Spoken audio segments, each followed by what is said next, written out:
El violinista del diablo. Había una vez un músico a la que la gente no sabía si admirar o temer. Decían que no podía ser humano, que lo que hacía no pertenecía a este mundo, que nadie, absolutamente nadie, podía tocar así sin haber pagado un precio. Su nombre era Niccolò Paganini. Nació en 1782 en Génova, en una familia humilde donde el talento no era un lujo, era una exigencia. Su padre, un hombre estricto, descubrió muy pronto que aquel niño tenía una sensibilidad poco común para la música y decidió hacer algo que marcaría toda su vida: obligarlo a practicar durante horas interminables, encerrado, repitiendo, fallando, corrigiendo hasta el agotamiento. No era un juego, era presión.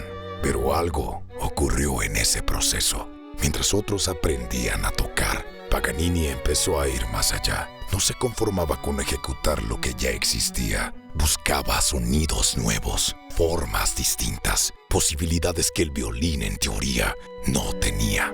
Y entonces empezó a cambiar las reglas. Desarrolló técnicas que nadie había visto. Tocar con una sola cuerda, ejecutar pasajes a velocidades absurdas, hacer que un solo instrumento parecieran varios al mismo tiempo.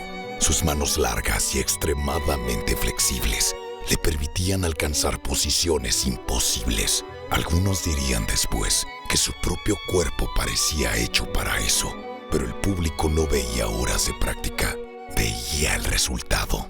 Y el resultado era inquietante. Cuando subía al escenario, algo pasaba.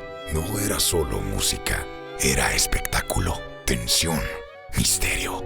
A veces rompía cuerdas durante la interpretación y continuaba tocando como si nada, terminando la pieza con una sola, como si el límite no existiera. La gente empezó a hablar que había hecho un pacto, que su talento no era natural, que nadie podía dominar un instrumento así sin ayuda de algo más oscuro.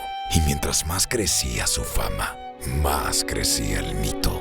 Paganini no lo desmentía, al contrario, lo alimentaba. Vestía de negro, se mostraba enigmático, entendía algo que muy pocos artistas de su tiempo comprendían. No solo estaba tocando música, estaba construyendo una figura. Pero detrás del personaje había algo mucho más simple y al mismo tiempo más incómodo de aceptar. Años de obsesión, dolor físico, aislamiento, una vida entera empujada hacia un solo punto, porque lo que hacía no venía de un pacto, venía de llevar una habilidad humana hasta un extremo que dejaba de parecer humana.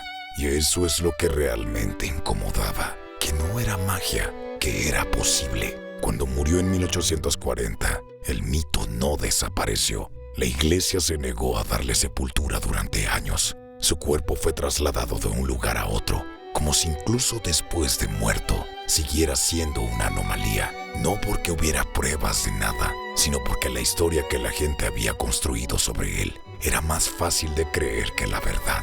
Que un hombre con suficiente obsesión puede llegar tan lejos que deja de ser comprendido. Y entonces, la verdadera pregunta no es sobre Paganini, es sobre nosotros. ¿Qué hacemos cuando alguien rompe todos los límites? ¿Lo entendemos? ¿O necesitamos convertirlo en algo que no sea humano para poder explicarlo?